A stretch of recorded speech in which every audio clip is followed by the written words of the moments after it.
this is Lady Boulay, and I hope you're having a marvelous day. Thank you for your support. Thank you for subscribing to the channel. Thank you for your thumbs up, for your comments, and thank you for sharing the videos. Thank you for all you do to support the channel. And yes, we are commanded to love one another, whether we want to or not, or whether we agree with each other or not. Well, today I'm going to tackle the whole subject of black men and unemployment, because that is one of the things that has been used to make black people, especially black men, look bad. They don't want to work. They don't want to work. Did y'all hear that illegal immigrant in Chicago trying to get some food stamps and a project, I guess. I don't know what he thought he was going to get. And the black woman told him to go home. And he turned around and said, no money for you. You don't want to work. That has circulated all over the globe, that black Americans don't want to work. And you know when it started? It started during slavery. White men sitting up on their asses, drinking tea and talking about nothing, while the enslaved people were out in the field making money for them. And if the enslaved person got sick and had to be brought from the field, the first thing the white man was going to say, oh, he's just lazy. He doesn't want to work.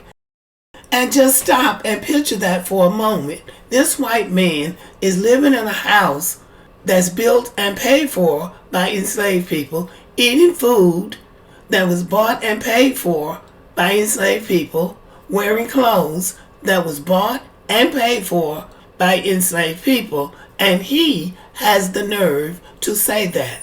Now that is the arrogance of white supremacy. So this trope goes all the way back to slavery. So right away, you know, this is something that we need to dismiss, because this is just propaganda. This is another part of the propaganda machine. But they have circulated this all over the world, trying to use against us when we talk about racism and discrimination in the job place. So this is just a defense mechanism that white supremacy uses against us to convince the world it's not them, it's you. You just don't want to work. So, okay, so let's talk about the reality of it. So we have all heard the nationwide complaint that $50 billion a year is lost in the American economy because of black men. Now, they won't say why it's because of black men, but one of the reasons is that black men will not do the menial labor for a little bit of money that their ancestors did. Black men go off and do other things, but they want that out there in the environment that $50 billion are being lost because of black men.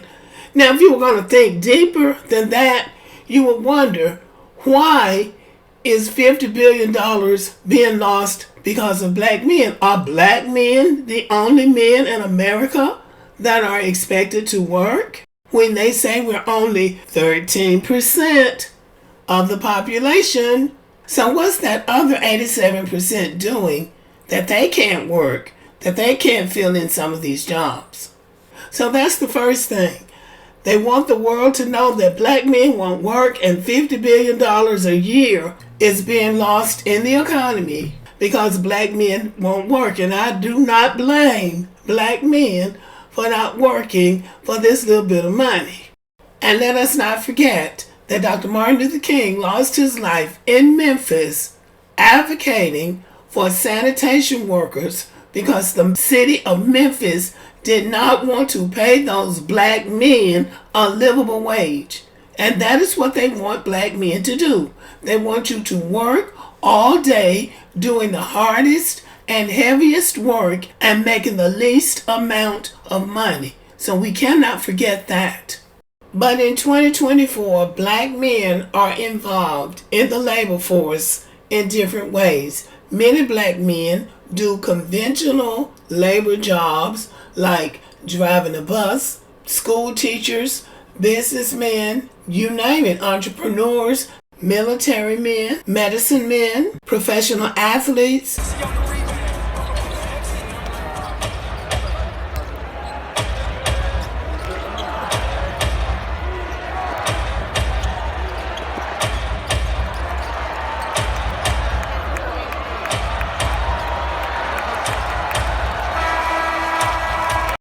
And some go the distance and become ultra rich, billionaires in a few cases, and everything in between. So it's really unfair for America to continue to focus and beat America and the world over the head with the lie that black men don't want to work, because that is not the case. But the reality is there are a number of reasons, but since America likes to send out these statistics about black men and unemployment, I'm going to focus on some of the reasons why white males' employment rate is higher than black men's. What explains low employment among black men? For decades, a research literature by social scientists has documented earnings and employment gaps between black and white Americans and between black men and other men more specifically, and analyzed their causes. Okay, well, let's see what they are. In my view, says the person that's writing this article, the major causes of lower employment and earnings among black men than other groups can be summarized as follows. Number one, proximate causes: lower education skills and work experience. The reality is that for many jobs that pay well, you don't have to have a whole lot of education. There's nothing wrong with black men's education level. Many of them come out of school driving a truck, become a welder, a painter, a carpenter, and many of these skills are learned in some of these schools. So their educational level is no lower than anybody else's, and not as low as these workers that are coming up from the border. And if work experience is a problem, it's because for the second reason, discrimination. So I don't buy this whole thing about their lower education, because there are many jobs in America that don't require you to have a BS, an MA, or a PhD degree. So this is BS in my opinion. Number two says discrimination and social spatial isolation. Let's look at discrimination. We know that people who control these workforce jobs look for reasons not to employ black people in certain positions. It could be your name, it could be your hair type, your hairstyle, how you dressed on a particular day, and most importantly, your demeanor, whether or not you came into the interview with your head down, shuffling, and looking away. It's a certain kind of humility or submissiveness that they need to get from you before they hire you for that job. They want to make sure that you'll come in, learn the job, do the job well, and be okay with it when they promote somebody who is not as smart as you are, who doesn't understand the work as well as you do, put them over you, give them a higher title and more money. So you got to be okay with that. Any excuse to keep black people out of higher paying jobs. And that's all there is. And this social spatial isolation, okay, let's look at that. So they're saying that black men have a higher unemployment rate than white men because of social isolation. Well, they say social isolation is a state of complete or near complete lack of contact between an individual and society.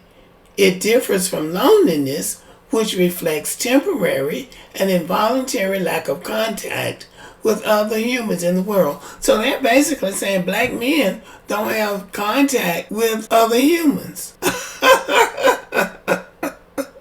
Now, I'm not going to even touch that.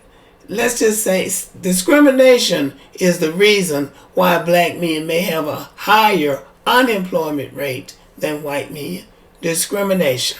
Number three says lower marriage, child custody rates, and worse health. I'm not sure about what child custody rates and all that. Oh, I guess they're saying that some black men dip out of the workforce because they don't want to pay child support. And having a lower marriage rate may increase unemployment because you don't feel the pressure of not having a job if you're not married. If you are married and you don't have a job, but you have a wife, that spells pressure. And the next one is worse health. And it is true that maybe some black men don't work because of health conditions. And that's just not the case with black men. That is the case for all men. But I think these are fairly decent reasons. Lower marriage, child custody rates, and worse health. But those things will affect unemployment among all racial groups. And the last factor that they're stating as a reason why black men's unemployment rate is higher than white men's is crime, incarceration, and child support. Let's just keep it a buck. Crime, not so much. Incarceration is what causes black men's unemployment rate to be higher than white men's. Because things that white men get slapped on the wrist for and sent home, black men get sent to prison for. Once they go into the system, even when they come out after having paid their dues to society, then it's hard for them to get a job. And let me quickly add, black men that are incarcerated in prison are counted in the general population as unemployed.